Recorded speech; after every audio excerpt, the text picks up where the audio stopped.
دا خلک په پاکستانیانو باندې دا خلک په دغه خلکو باندې پاکستانیان مسلط دي، په دغه معاهدې پاکستان مسلط دی. دا معاهده امریکایان هم خطا باسي، ناټو هم خطا باسي، د منطقې نور ملکونه هم خطا باسي او د افغانستان خلکو ته پیسې موږ د دې لپاره دفاع نه کوو چې د افغانستان دولت چې اوس فعلا خپل مابین کې کشمکش کې دي، دا خلکو دفاع موږ کوو یا موږ خپل ملت دفاع کوو، موږ د اسلامي امارت دفاع کوو. اسلامي امارت ډېره غټه قرباني ورکړې ده، د دې قربانۍ مدافع موږ یو، موږ اصلي طالبان یو، موږ د دې ملت اصلي نمایندګان موږ یو.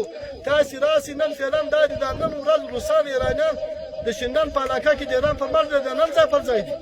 څنګه تړون دی ساس سره کوي د ایرانیان روسان دلته چیز لپاره راغلي دي. روسیا ودانیا امروز به کلات نظر به چه خاطر آمدن؟ امروز تشکیلات از اینا که فعلا طرف ایران باز امکانات میگیرن طرف ما بجنگ میان ایران آتش بس کردن اینا چه خاطر میکنن؟ این همه خوابا و خیالای است که دولت آمریکا را فریب داده، در طول 18 سال فریب داد.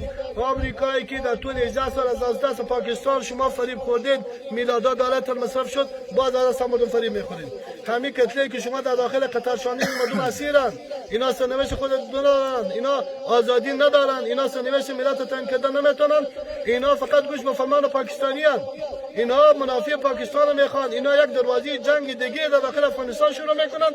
این اعلان است، از موږ اعلان دی ټول طالبانو ته، ټول قومو ته، ټول ولسو ته چې په دې انتظار مه کښېنئ چې تاسو به د قطر څخه اسلام راځي، تاسو به د قطر څخه سوله راځي، تاسو به د قطر څخه ورورولي افغانولي راځي، تاسو به د افغانانو د ګټې ساتندویان راځي. نه دلته بله پروسه ده، بله څېره ده د پاکستان د ګټو لپاره افغانستان کې. افغانستان حیات، افغانستان جوړه ده، افغانستان نه جنگ، د افغانستان ورورولي ملي وحدت دا د پاکستان په ګټه نه ده، دا د ایران په ګټه نه ده، دا د روسانو په ګټه نه ده، دا د یوې ورځې خبره نه ده. په دې حقه ځانونه پوه کړئ. ګوري کسان هغه کسان چې داسې نارې واست او په دغه مجازي شبکو باندې مو سپینو بیرغونه پورته کړي دي او د دې موضوع په یوه حقیقت وویله که څنګه تاسې پوهېږئ. دلته کفري تړون سره ټوله معاهده وشوه، دا تړون کفري تړون شو. کفري تړونه څه څوک چې اسلام غواړي هغه به احمق وي، هغه به ابله وي، هغه به ناپوه وي، هغه به نادان وي. څوک چې د قطر څخه اسلام غواړي په افغانستان کې اسلام راوړي دا دروغ وایي. که تر اوسه ناست پوهېږئ اوس خو پوه شولاست.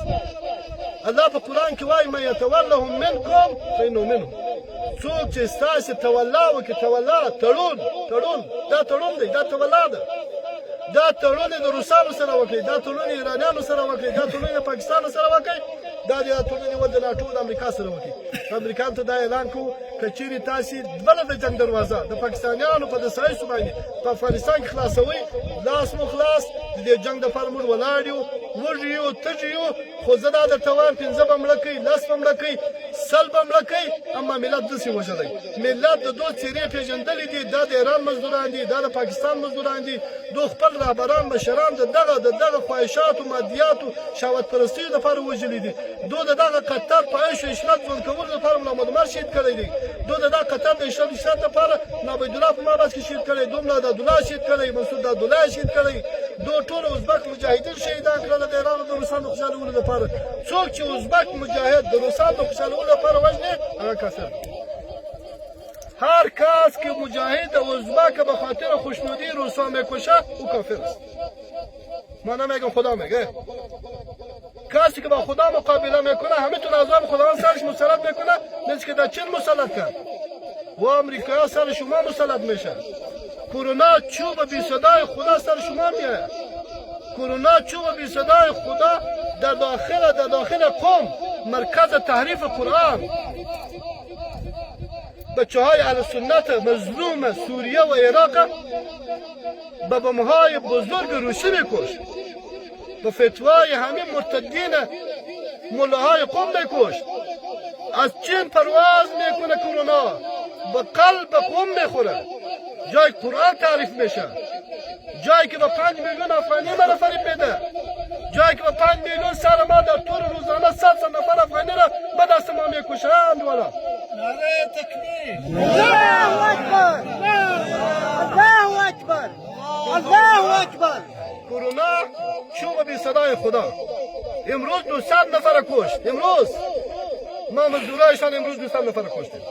اونجا خدا میکشه، اینجا خدا به توسط قدرت بلا کیف خود میکشه، با کرونا، با چوب بی صدای خود. اینجا ما به توسط این جوانا میکشه. تشویش نکنه، نه، دین خداست. این دین این نحن نزلنا ذکر و اینا له لحافظون. خدا میگه من ذکر نازل کردم، از من حفاظت میکنم. این به معاهده که در قطر میشه دین حفاظت نمیشه. دین توسط پامپیو دین حفاظت نمیشه. در داخل افغانستان توسط آمریکا نمیاد، توسط قطر نمیاد، دین ما میاد. این دین اینجا ما پیاده میکنیم، حدود اسلامی را ما پیاده میکنیم، وحدت ملی افغانا را ما میخوایم، غیرت و غرور افغانا را ما میخوایم. و کسانی که امروز به دستایش پاکستانیا در معاهده آمریکاییان نشستین، امروز شما کاسلیسای پاکستانی هستین، ایرانی هستین، امروز خداوند با ماست. خداوند هم کفار میزنه میکشه، ما و شما میکشه. خداوند شما امروز ببینید این مرض خداوند با افغانستان نمیاره. اینجا ملت مجاهد